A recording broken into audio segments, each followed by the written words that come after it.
আমারই চেতনার রঙে পান্না হলো সবুজ, চুনি উঠল রাঙা হয়ে। আমি চোখ মেললুম আকাশে, জ্বলে উঠল আলো। পূবে পশ্চিমে গোলাপের দিকে চেয়ে বললুম, সুন্দর সুন্দর হলো সে। তুমি বলবে এ তত্ত্ব কথা, এ কবির বাণী নয়। আমি বলবো এ সত্য, তাই এ কাব্য।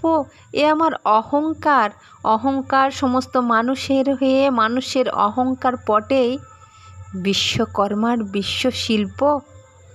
তত্ত্বজ্ঞানী জপ করছেন নিঃশ্বাসে বিশ্বাসে, না না না, না পান্না, না চুনি, না আলো, না গোলাপ, না আমি, না তুমি।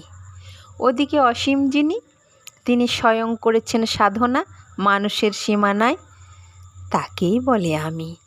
সেই আমির গহনে আলো আঁধারে ঘটল সঙ্গম, দেখা দিল রূপ, জেগে উঠল রস।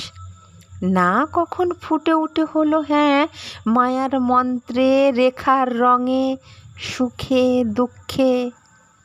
একে বলো না তত্ত্ব, আমার মন হয়েছে পুলকিত। বিশ্ব আমির রচনার আসরে হাতে নিয়ে তুলি, পাত্রে নিয়ে রং। পণ্ডিত বলছেন বুড়ো চন্দ্রটা, নিষ্ঠুর চতুর হাসি তার, মৃত্যু দূতের মতো গুঁড়ি মেরে আসছে।